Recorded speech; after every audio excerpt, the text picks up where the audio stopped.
नमस्ते छात्रों।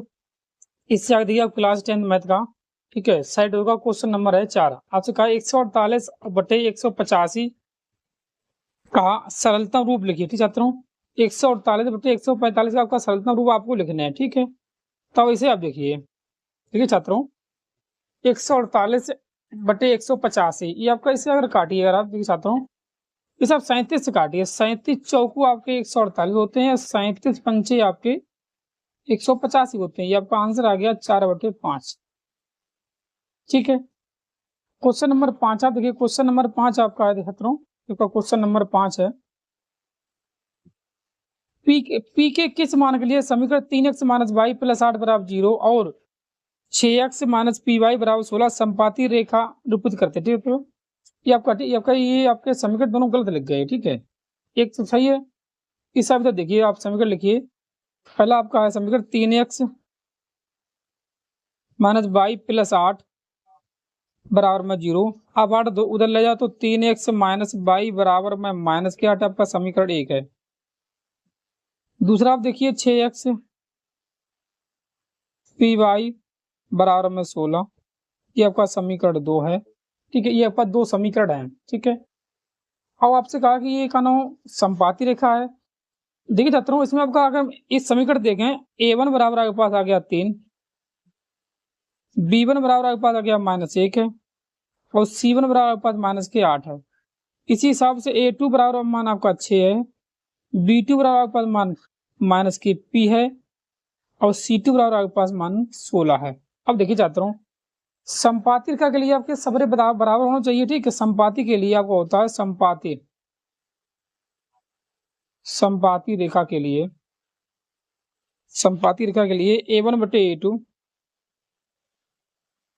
बराबर b1/b2 बराबर c1/c2 होता है। ठीक है, अब आप सबके मान रखिए। a1 की जगह पे 3 रखिए ना, आप 6 रखिए। यहाँ -1 यहाँ पर -p है बराबर में -8/-16। माइनस से माइनस करके देख छात्रों, 3/6 बराबर में 1/p, 3 दूनी 6, मतलब p बराबर आपके पास मान आ गया छात्रों। देखिए छात्रों, p बराबर आपके पास आ गया 2। यही इसका आंसर है, p बराबर। ठीक है, इससे आप नोट करिए। इससे आगे देखिए क्वेश्चन नंबर आपका है 6। सेम वही सवाल है आपसे कहा, यदि 3x प्लस के 2py बराबर 2 और 2x + 5y + 1 बराबर 0 है। ठीक है, आपको समांतर रेखा की बात कर रहा है। ठीक है, ठीक छात्रों, क्वेश्चन नंबर आपका है ये 6 के लिए। आपसे कहा 3x प्लस के 2py बराबर 2, ये आपका समीकरण 1 है। यहाँ से आप निकालो a1 बराबर आपके पास 3 आ जाएगा, b1 बराबर आपके पास 2p आ जाएगा और c1 बराबर आपके पास 2 आ जाएगा। दूसरा समीकरण लीजिए, देखा अब दूसरा आपका है 2x + 5y बराबर में हो जाएगा -1, ये आपका समीकरण 2 है। यहाँ से a2 बराबर आपके पास 2 आ जाएगा, b2 बराबर आपके पास b2 बराबर 5 और c2 बराबर आपके पास -1 आ जाएगा। अब आपसे कहा ये समांतर रेखा है। समांतर के लिए a1/a2 लिखिए छात्रों। समांतर के लिए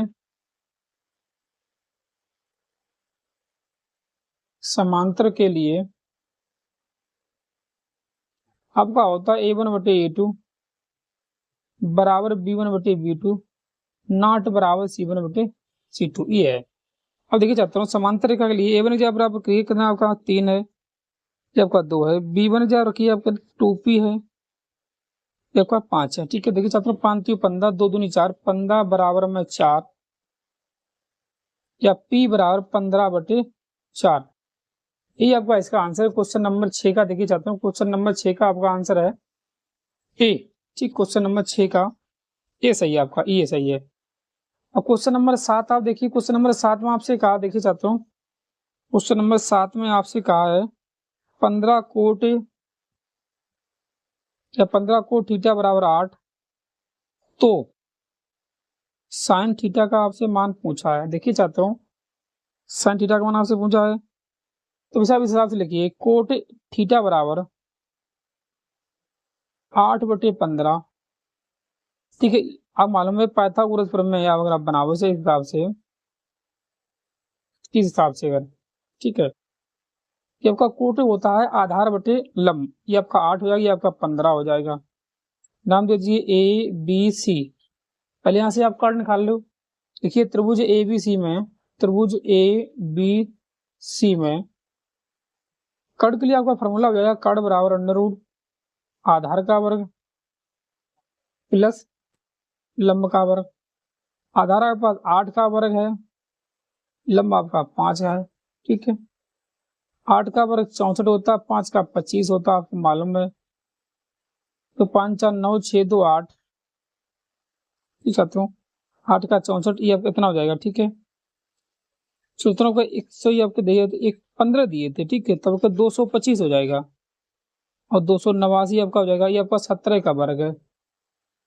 आपसे मान पूछा साइन थीटा बराबर, तो साइन थीटा होता है लंब बटे कर्ण मतलब 15/17, ये आपका हो जाएगा 15/17, 15/17 ये आपका सही है, ठीक है। क्वेश्चन नंबर आप देखिए इसी हिसाब से 8वां देखिए, ठीक। क्वेश्चन नंबर 8 में आपसे कहा, देखिए छात्रों क्वेश्चन नंबर 8 में आपसे कहा है, क्वेश्चन नंबर 8 इधर आप देख लो, 8 देखिए 8 आपसे कहा त्रिभुज ए बी सी तथा त्रिभुज एक्स वाई जेड में, ठीक है, जेड में आपको दिया कोण ए बराबर 75 अंश,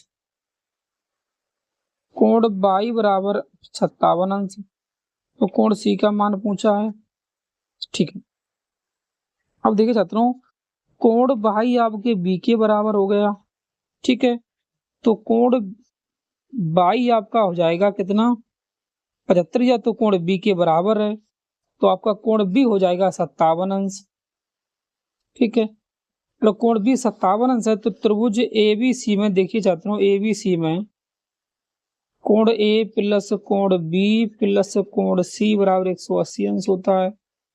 हमें ए दिया 75 है, बी दिया 57 है, कोण सी हमसे पूछा है 180, इन्हें आप दोनों जोड़ दो, आप कोण सी बराबर देखिए जाते हो 180 माइनस के इसे आप घटा दो, 7 5 12 और 7 5 12 और 13, कोण सी बराबर से आप घटाओ 10 में से 2 गए 8 रहे और 7 गए आपके 4, मतलब कोण सी आपका हो जाएगा 48 अंश हो जाएगा, ठीक। क्वेश्चन नंबर 8 का आपका आंसर सही है बी, ठीक है। इससे आगे क्वेश्चन नंबर आप देखिए, क्वेश्चन नंबर आपसे है 9, ठीक है। देखिए चाहता हूँ क्वेश्चन नंबर 9 आपसे कहा है बिंदु एम -3,4 की मूल बिंदु से दूरी पूछी है। देखिए छात्रों मूल बिंदु की दूरी के लिए आप इसमें देखिए इधर, ठीक छात्रों मूल बिंदु से दूरी के लिए इससे आप इधर देखिए, हमें चाहिए मूल बिंदु से दूरी, क्वेश्चन नंबर 9 है आपसे, ठीक है। -3,4 मूल बिंदु आपके क्या होते हैं मालूम होगा सब है, मूल बिंदु ये 0,0 होते हैं। सूत्र होता है मूल बिंदु से दूरी के लिए, देखिए छात्रों दूरी के लिए ये आपका x है, ये आपका y है, x का वर्ग प्लस y का वर्ग मतलब -3 का वर्ग प्लस 4 का वर्ग। देखिए छात्रों 3 का वर्ग आपका 16 होता है, 3 का 9, 4 का 16, ठीक आगे पीछे लग गए के बाद में 16 9 25 ये आपका 5 का वर्ग है, ठीक है। मूल बिंदु से दूरी आपकी आ गई 5 आ गई, ठीक है। अब देखिए छात्रों क्वेश्चन नंबर है इससे आगे